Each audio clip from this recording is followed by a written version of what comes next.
What's up, everybody? My name is Justin, and welcome back to another episode of Whiskey Tears. On today's video, we're doing the James E. Pepper Decanter Series Barrel Proof.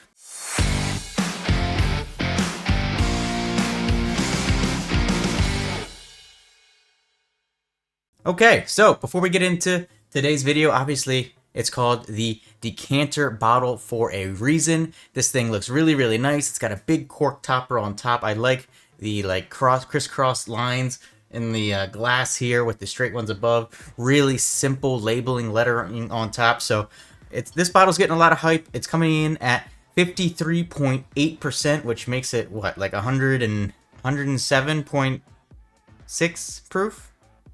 I think, if I did my math right. 107.6 proof. So wow, video is off to a really good start today. We're going to jump into this one and try it out. Let's go ahead and crack the bottle, get the nosing straight out of the bottle. Alright, everybody's favorite part of my channel. Here we go. Nosing out of the bottle. Super caramel. Getting a lot of caramel on that one. Something else hidden there in the background. I think because of this wide top, it was a little harder to get the nosing out of the bottle than normal. So let's go ahead and get the pour going and see what that nose gives us. Alright, before we get into the review today, everybody, do me one big favor. Hit like, hit subscribe on the channel. It means a lot for me. It's absolutely free for you. Alright, here we go. James E. Pepper Decanter Series Barrel Proof Bourbon on the nose. It's like a salted caramel. It's like a salted caramel with some barrel char on there. Yeah, super deep, thick, salted caramel, like almost like a salted caramel fudge even, with some little hints of oak and barrel char mixed in there. Maybe like a black raspberry jam on top. It smells pretty good. It's been a long time since I got like that deep, dense of a caramel note out of something, so I'm excited about that because I love caramel. So we'll see if that transfers over to the palate here in a second. There's a little hint of mint in the background too that I didn't pick up on the first couple times, but I definitely got it on that nosing. So hey, I'm excited to try this one. Hopefully y'all are too. Let me know down in the comments below if you have tried this James E. Pepper Decanter bottle and what you think of it. And then see at the end what I rate this bottle, see if it matches up. Don't cheat, don't go ahead. Go ahead and put your comment down there now. Let me know where you would put it on the tier system and then see if we match up at the end. Alright, here we go, everybody. On the palate, cheers. Oh, much fruitier. Much fruitier on the palate. I didn't get much of that on the nose. I did get that blackberry jam on the nose, but much fruitier on the palate than I was experiencing on the nose. I think it's more of like a combination on the palate of like a young red raspberry and an orange mixture. Like if you had those mixed up in a little fruit bowl or something like that, those are definitely the fruit notes that I'm getting on there, and they come through very strong and very prevalent. There's definitely some caramel, but it's more towards the finish.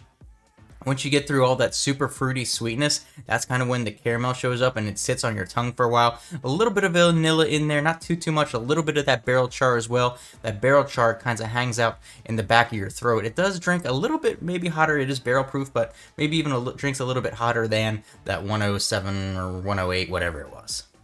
Has I would say a medium level of viscosity. Nothing crazy about it, but it's definitely there.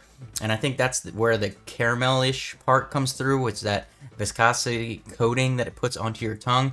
But that fruit metally up front, that kind of like young red raspberry mixed with that orange, maybe a little bit of lemon in there even as well, is what really strikes you up front. Super sweet and like kind of bursts right in your mouth. Yeah, so I think this is one of those ones, if you like the sweeter profiled bourbons, maybe something more along the Buffalo Trace line, then you're definitely really gonna like this James E. Pepper. I think it's pretty dang good, but the question is, where am I going to rank it on the tier system? So last chance, get your ratings in the comments below before I do my official rating. Let's go ahead and get it. One last sip before I rate it here today. Yeah, I mean, it's pretty good. It's missing, definitely, I think, some age. I think it could use some more age to it. It does feel like it doesn't have any of those like deeper, darker, musty notes. The nosing was really good. That's deep salted caramel that I got on the nose. I kind of wish that was more what the flavor was a little bit, but the flavor was nice. I can't complain about the flavor. It's just what I wasn't expecting that coming into it, going off of the nose. So I think with all of that combined, it is a very nice bottle. Looks pretty good. This was actually gifted to me, and once again, by my girlfriend. She spoils me. So I'm not exactly sure how much this goes for. I think around $60 to $80, somewhere in that range. So at that price point, I'm certainly not upset with it, but here we go. Anyways, one final sip before we rate it on the tier system.